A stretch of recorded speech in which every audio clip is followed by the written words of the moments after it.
The Baltimore Ravens are just simply trolling the Cleveland Browns at this point with their 30-year anniversary party. Quinshon Judkins is in New York City, missed practice on Wednesday. Some thoughts there and just exactly maybe where the running back room is maybe shifting in the next week or two. Browns 3D on the OBR streaming network begins now.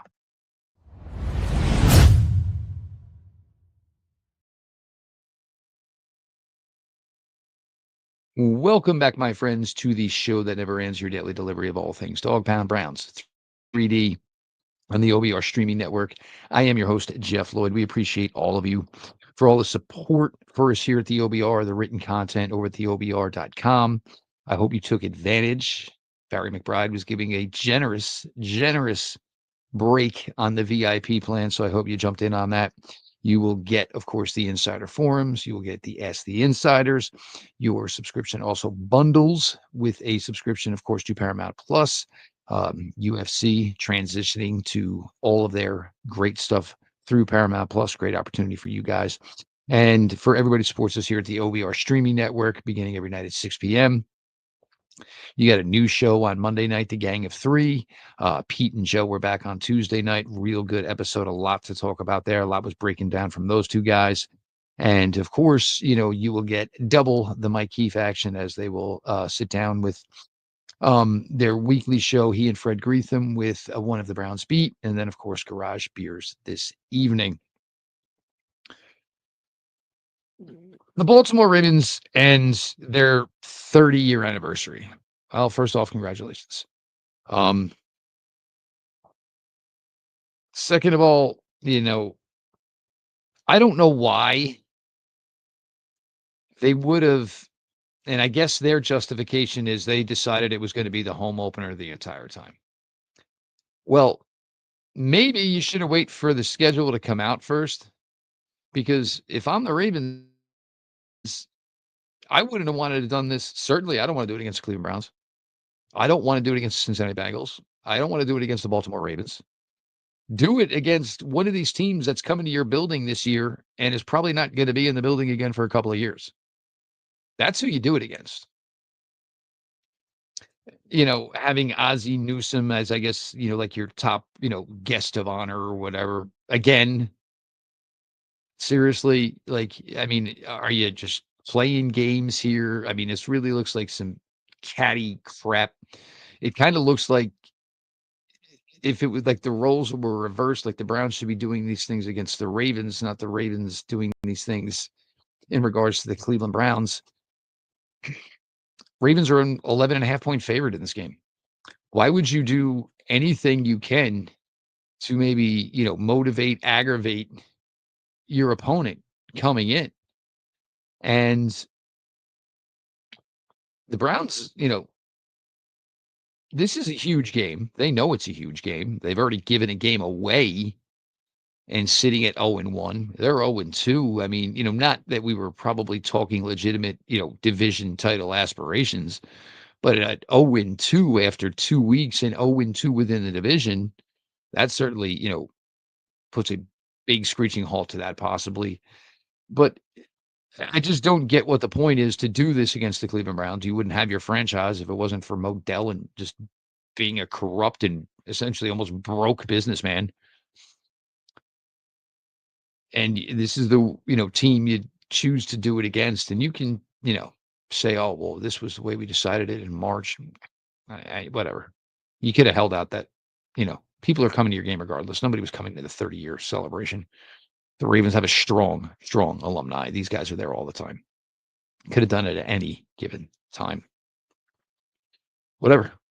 Hope it blows up in your face. I hope you just, aggravated an opponent that you're an 11.5-point favorite over. That's kind of, where I'm at with it. Grounds practice today. Everyone practice in some capacity. Nobody is carrying an injury designation that was injury related. Joe Batonio was listed as, rest, which we certainly understand at this point in time. Quinshon Judkins made his first appearance on the injury report, and that was because he was not there. If you ask Coach Stefanski, he will tell everybody for the 17th time that he is not here, and he will be here tomorrow without telling you that he was in New York. And that's fine. It's not Coach's job to do. The news was already out anyway. So, I mean, again, just we get such limited time of, the Browns staff. But let's by all means ask the same question that he refused to answer 2, 3, 4 times. Just absolutely waste everybody's time. Just stupid, stupid, stupid.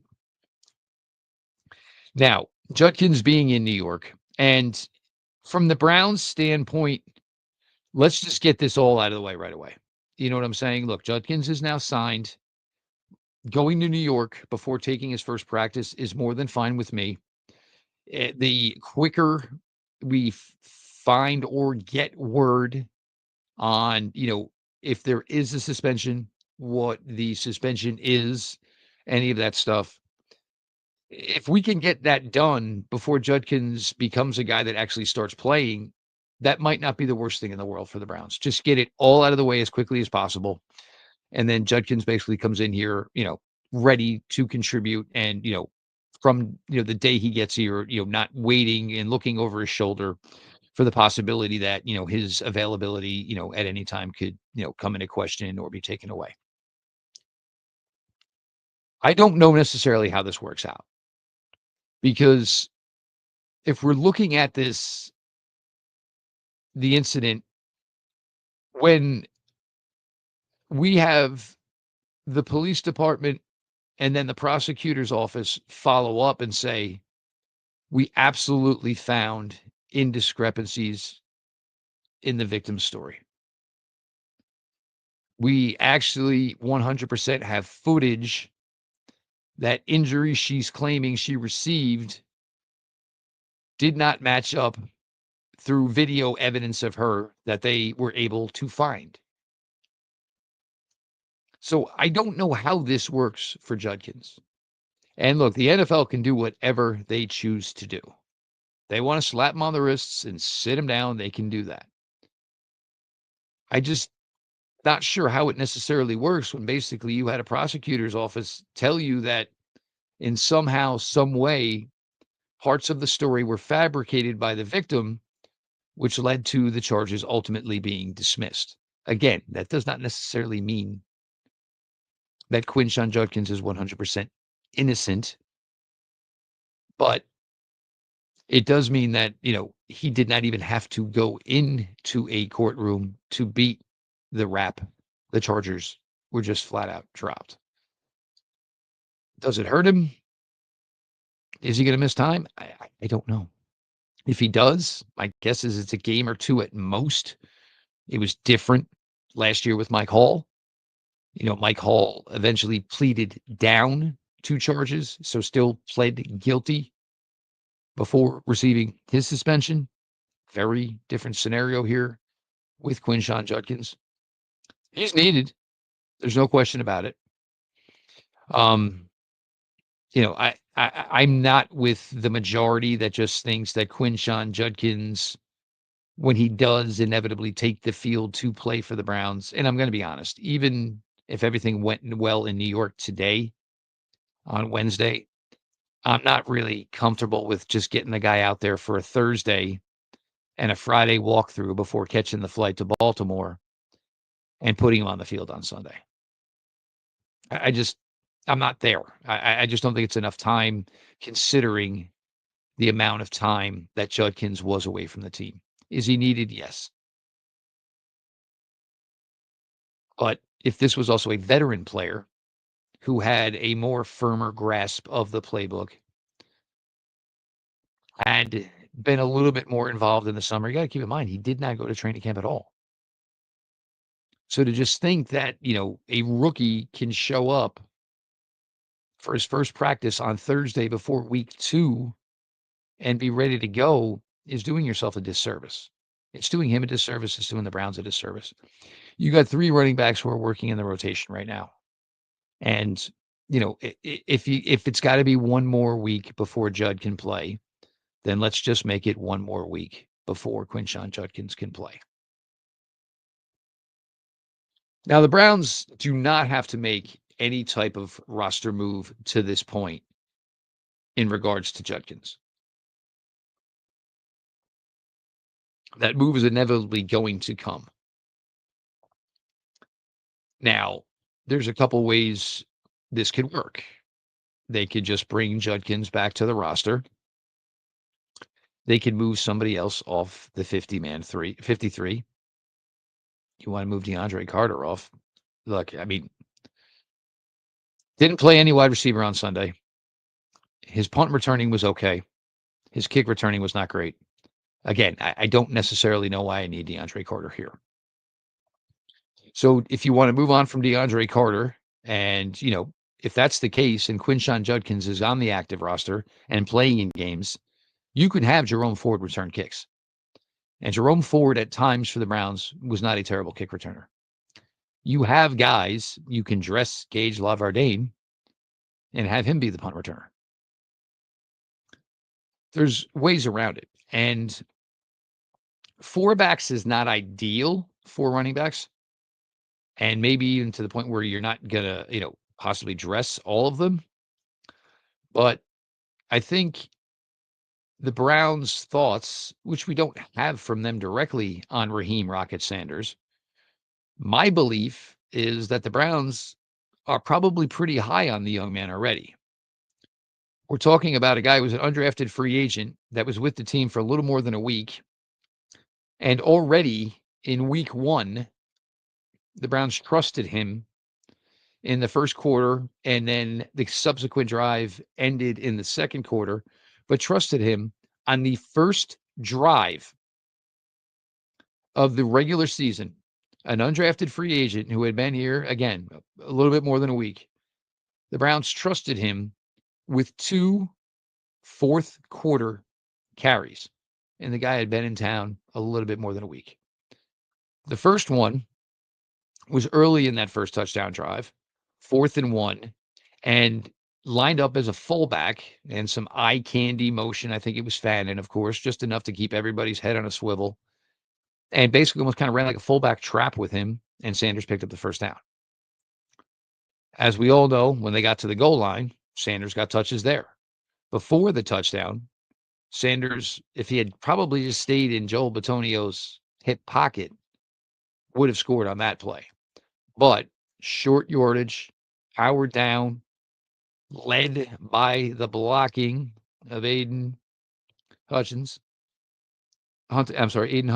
and of course the blocking of Harold Fannin, was able to find enough daylight, give himself a nice little dive, and score the first touchdown of the 2025 Cleveland Browns season. That tells me the Browns kind of like this kid. So my belief is that when Judkins comes to the active roster, I don't think the Browns are necessarily going to try to risk Raheim Rocket Sanders to the waiver wire in hopes of getting him back to the practice squad.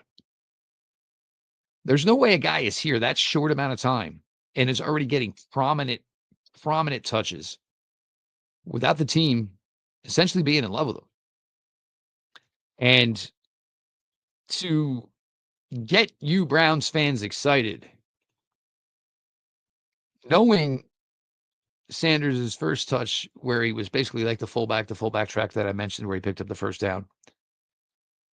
You look at the guy, you look at the body type, and you know what? Y'all love your fullbacks. You always have here. You know who else likes fullbacks? Coach Kevin Stefanski. And at 6 feet, 230 pounds, that's a fullback body. Not saying he can't get touches and he can't play the traditional running back in this offense. Because keep in mind, Nick Chubb was about 5'11" and north of 225. So it's not a question of somebody at that size being able to play the lead back role or take carries as the lead back role in this Browns offense. So I'm not sleeping on Raheim Sanders being moved on. just because Quinshon Judkins will soon be on the active roster and be playing in games. And to think about it, I mean, you could have 3 running backs from the same class. They all average, vary in age, of course. Sanders is, going to be, 24. Sanders is about 28 months older than Dylan Sampson. He's about a year and change older than Quinshon Judkins. So come Sunday on Dylan Sampson's 21st birthday, the Browns' future at running back could be 23, 22, and 21, all within the same year of coming into the league. I will also say maybe there's a world, and again, this is one where actions kind of tell you maybe feelings. If you all remember, Jerome Ford was awarded a salary bump due to his work in 2024. And then his salary got kicked up. I think it was to 3.4 mil it was supposed to be this year. And the Cleveland Browns said, nah, and basically renegotiated with Jerome Ford for about half of that money. Actions kind of sometimes lets you know feelings. If the Browns had all the faith in Jerome Ford and giving him this opportunity in his contract year to be a big part of this offense, I doubt they were going to nickel and dime him down to 50% of his salary. So maybe there is a scenario where if Judkins goes to the active roster, maybe Jerome Ford is the one on the outside looking in. Because again, what they let Sanders do last Sunday has to tell you that they are fond, very fond of this guy, even though he has not been here very long.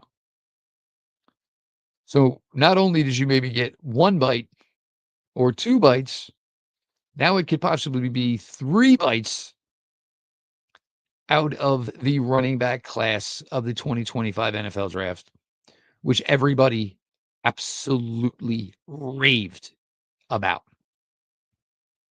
You saw Jacksonville. Jacksonville just made a move Tank Bigsby to Philadelphia. Why? Because they had 2 running backs from the 2025 class, in addition to Etienne, Tootin, and my boy LaQuinn Allen. So that class is already, which was so deep, is already making some significant impact in the league after 1 week, and kind of having some teams, change the dynamics of their running back room due to the fact that they got really good players at the running back position. Some of them got them pretty low. Dylan Sampson, after 1 game, certainly looked like a guy should go on day 3. Sanders, got a lot of run for an undrafted free agent who didn't even make the team that brought him in, the Browns. And so the team that came calling for him. The run game's a mess. Looking back on it, it just, and look, yes, I get it. And I'm more than one to keep telling you that this offensive line is a little bit older. It just looked, again, like the running game itself, was extremely predictable when it was called. Everything just looked slower as far as lining it up, calling the play, running the play. The offensive line, there were a couple of Wyatt Teller highlights, but there was just never the overall physicality of just moving people. And when this Browns offense, and especially all these guys that are together, and of course, Batonio and Teller and Conklin and Posick for the last couple of years, these guys were people movers, man. How many times did we see running backs just running into absolute straight daylight? They have to get back to being successful with this. They have to get back to getting on their blocks, staying on their blocks, being just overall more physical with their blocks. We can talk about the kicking game all we want. And yes, it was detrimental. There's no question. was terrible on Sunday. You can't leave 4 points on the board, especially when you are an underachieving team trying to be an overachieving team. But if the Browns ran the ball even remotely close to what they were capable of, even in 2024 and 2023, the kicks would have never mattered. They would have never mattered. Browns would have had 25 points on the board, maybe 27 points on the board. The kicks wouldn't have mattered. And it's great, that Joe threw for 291. But the Browns run the ball like they're capable of. Now you're adding that into the 291. That's a 400-yard total offense day. Would have won that game. Those plays would have happened. It's such an important part of what the offense does. A lot of it predicated, and I know nobody brought up shot plays. Well, in order to get the shot plays, which for the Browns offense come a lot on play action ain't going to work as well if you're not running the ball with any degree of success. And, I hope Judkins is going to help it. But, I think the problem is the offensive line ain't creating enough daylight. Judkins is an upgrade over Jerome Ford, and I'll admit that. And I'm always a guy that kind of sticks up for Jerome Ford. Not many do. But I do think Judkins is an upgrade. Absolutely, no question about it. So we'll see, because it's going to get real interesting here with this running back room. As far as, who's here, who's not. Do all four stay? Does the fact that Sanders can play some fullback help him? And that Fannin block on the Sanders touchdown run showed some pretty good physicality that, even though he's undersized, Harold Fannin Jr. definitely can get physical. And you saw it later on the reception on the sideline where he drove his left shoulder into Logan Wilson's chest and just dropped him like third period French. Impressive. Fannin will never have the size, the ideal prototypical tight end one size. But man, he can get physical. He can definitely get a little physical. There's no doubt about that. Kind of thoughts here, on the Ravens and, trained to not be able to stand him. And I actually kind of do watch him when he's not playing Cleveland. Lamar just playing the position is fun.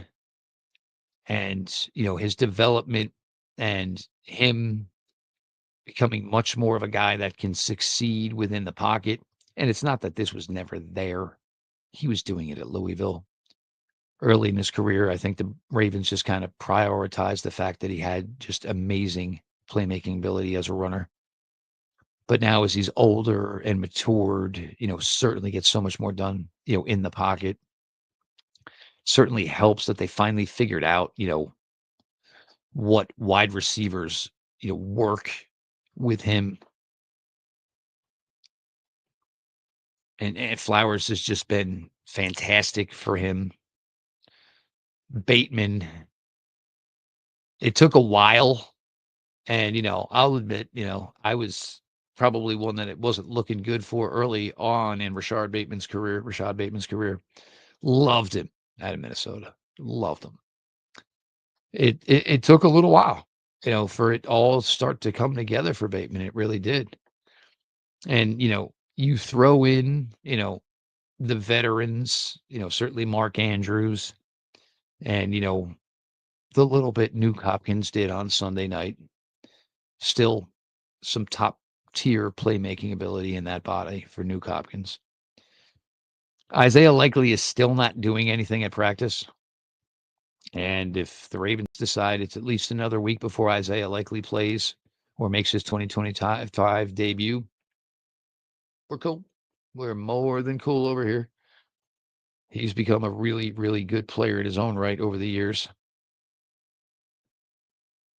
This team where I'm worried about the Ravens is probably going to be the defense. And, just the absolute blitzkrieg they took in the last 4 minutes on Sunday night. And I mean, both your safeties are first rounders, first round corner. I mean, this defense is just loaded. It really is. It doesn't mean that you just, they're just going to win by stepping out on the field by any means whatsoever. And, if the Browns want to compete in this game, and it's probably going to be a pretty tall task to ask some really young running backs to go out there and have success running the ball against the Baltimore Ravens defense.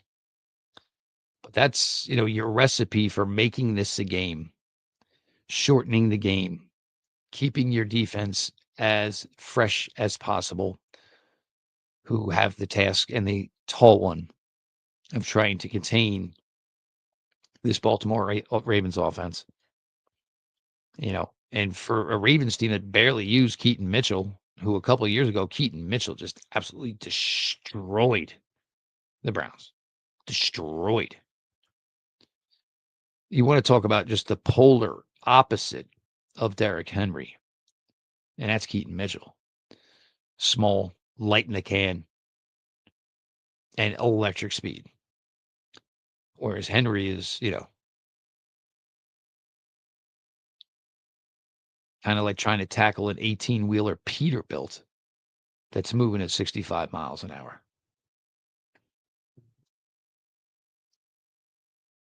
This Ravens team is probably going to be aggravated coming into this game. Should be 1-0. They're 0-1.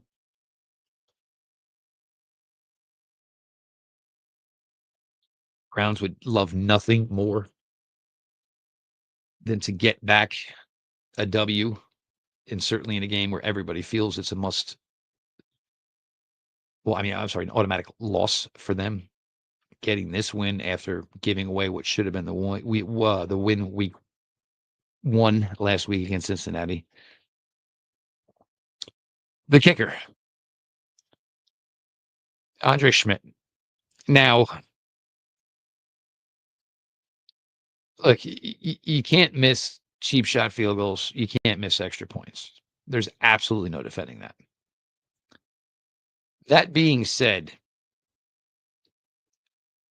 I am more than okay with saying let's at least give it another week. Because here is the thing. And you see this kicker rotation, and it goes on everywhere. There's maybe only 26, 27 kickers in the league for 32 teams. But if you're the team that's going to start running kickers out of town from one appearance and one appearance only, look at the transaction wire every Tuesday and even Wednesday. These kickers who are free agents, I mean, I don't know if they're charting planes together and divvying up the cost, but these guys basically just go from city to city and audition. Well, if you're booting your kicker after 1 week, why these guys necessarily ain't going to come running to come, interview for the job. So you want me to get in town on Thursday? Here's my long snapper. Here's my holder. We'll get a few reps in. The game's on Sunday. And if I don't do well, you're throwing me right out the same door you dragged me in. So I think everybody just thinks, it's like Madden where you just cut the kicker and go to the free agent wire and sign another one. I mean, you could do that, but I don't know how many kickers are going to be in a hurry to, these guys are all questionable already anyway. Any of the guys available, they're questionable. That's why they're available. So if there's other opportunities within the league, which it looks like there's open kicker jobs almost every week, nobody wants to have to come into the position where it's perfect or I'm out. And that's the problem. So look, if we want to give Schmidt another week, I'm all right with it. He could go 2 for 2, 3 for 3 this week, and it doesn't mean a hill of beans. Browns could, lose by double digits. But let's get him on the road, where Certainly the environment will be hostile, but you won't have a home fan base that's ready to, pack the guy's stuff for him and get him out of here. So certainly some topics, the Ravens in the 30-year anniversary, the running back position for the Browns is about to get really interesting really quick. And, if they go about it the way I think they're going to go about it, I'm actually kind of excited about it. I really am. Appreciate everybody for all the support at theobr.com. Of course, the written content. Our guys are just putting out great content each and every day. Make sure you check out the VIP package, Insider Forums, Ask the Insider. Have your subscription bundled with a subscription, of course, to Paramount Plus. The support from all of you for the OBR streaming network beginning every night at 6 o'clock with Browns 3D just keeps going and going. And again, extremely thankful. You guys have really kind of become taken with us as a nightly presence in your life for good or for bad. But thank you for everyone. Of course, make sure you're subscribed to the OBR on YouTube. Make sure, of course, you're subscribed to the OBR over on Twitch. This has been your daily delivery of all things Dog Pound. Browns 3D on the OBR streaming network. And we will talk to y'all tomorrow.